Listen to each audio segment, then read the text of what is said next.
ओम शांति। आज हम एक बहुत ही अच्छे टॉपिक पर बात करने वाले हैं और इस टॉपिक पर कई लोगों के कई भाई बहनों के प्रश्न भी होते हैं। तो वो टॉपिक है कि क्या माता पिता जो अच्छे या बुरे कर्म करते हैं उसका फल उनके बच्चों को भोगना पड़ता है। माता पिता जो कर्म करते हैं उनका फल उनके बच्चों को मिलता है। तो ऐसे प्रश्न कई भाई बहनें पूछते हैं। तो आज हम इसी पर बात करेंगे। आज हम इसी बात को अच्छी तरह से समझेंगे।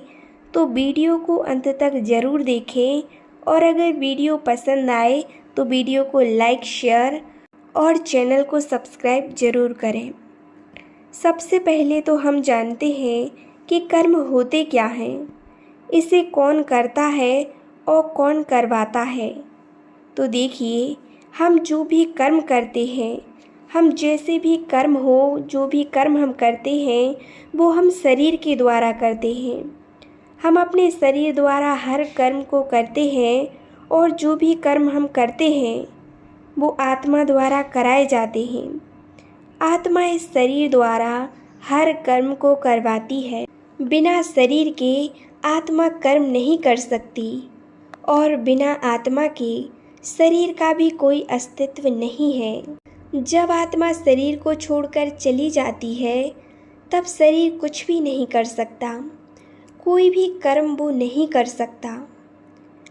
कर्म करने के लिए शरीर और आत्मा दोनों का होना बहुत ज़रूरी है।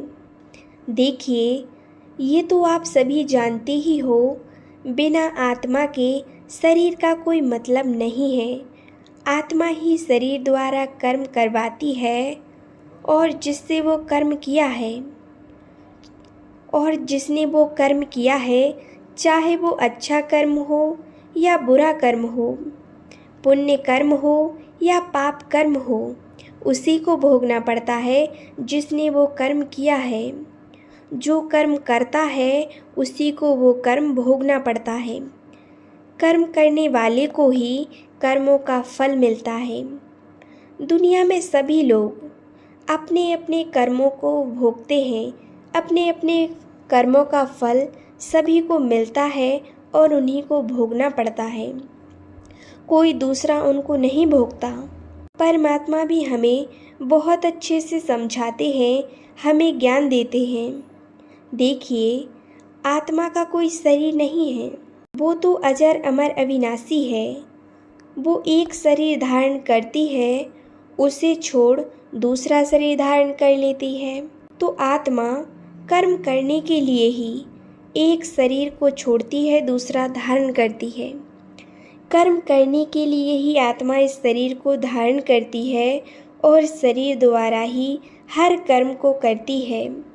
और आत्मा ने जो भी कर्म किए हैं उसको वह अपने साथ ले जाती है। कर्म हमेशा आत्मा के साथ ही चलते हैं, भले शरीर हो या ना हो। शरीर तो देखिए, आत्मा जब शरीर को छोड़कर चली जाती है, शरीर को तो जला दिया जाता है। तो यदि कर्म शरीर के साथ रहे तो शरीर के साथ ही जल जाएंगे। तो देखिए, ऐसा नहीं होता है। कर्म हमेशा आत्मा के साथ रहते हैं। आत्मा जहाँ भी जाती है कर्म उसके साथ साथ चलते हैं। और कर्म कैसा भी हो, अच्छा हो या बुरा हो, वो आत्मा के साथ जाएगा।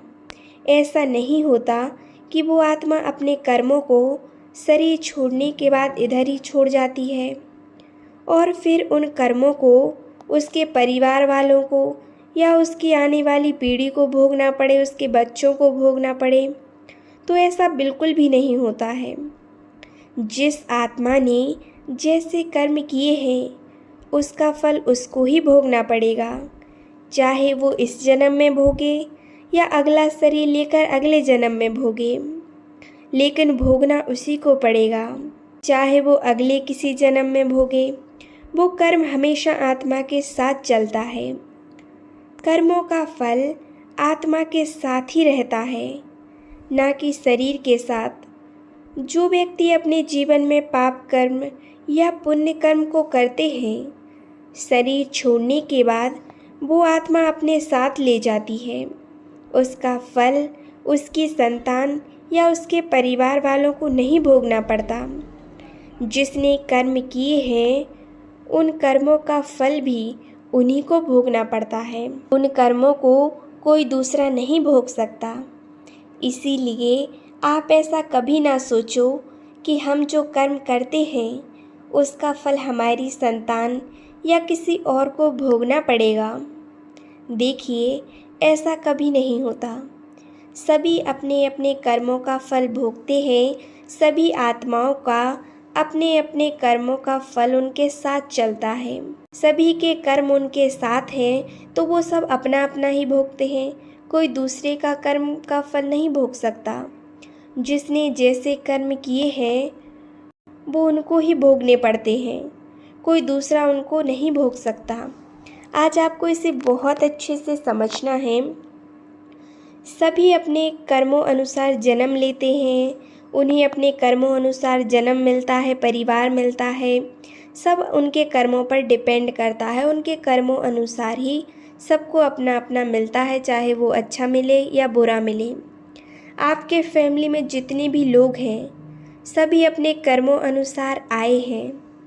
उनके भी कुछ कर्म हैं, अच्छे हो सकते हैं, बुरे हो सकते हैं, तो वो अपने कर्मों को भोगेंगे और आपको भी अपने कर्मों को भोगना पड़ेगा।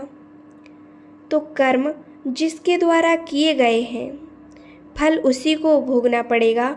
उसी के द्वारा वो फल भोगा भी जाता है, चाहे वो इस जन्म में भोग लें या अगले जन्म में भोगें। देखिए, आत्मा तो वही है और कर्म उसके साथ चलते हैं।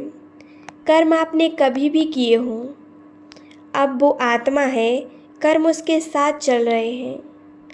अगर ये शरीर छूट गया तो वो दूसरा धारण करेगी, तो वो कर्म तो उसके साथ ही है, वो दूसरा धारण कर लेगी, फिर उसको भोगना है।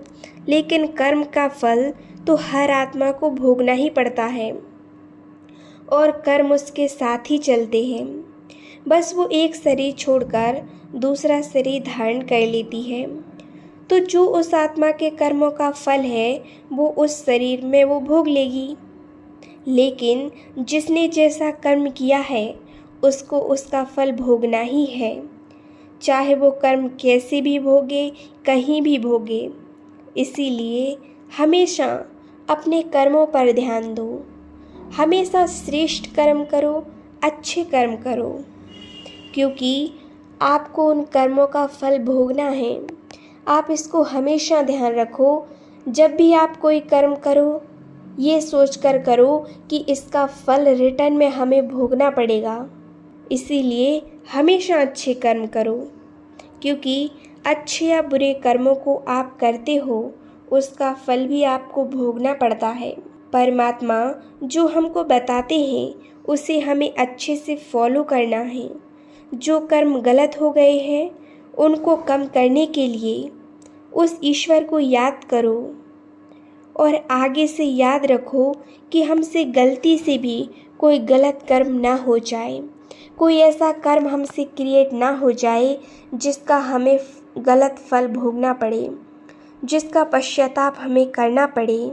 इसीलिए हमेशा ध्यान रखें कि अपने जीवन में श्रेष्ठ कर्म करें, दूसरों का भला करें, कभी भी गलत कर्म ना करें और वो कर्म आपको ही भोगने हैं, कोई दूसरा उनको नहीं भोगेगा।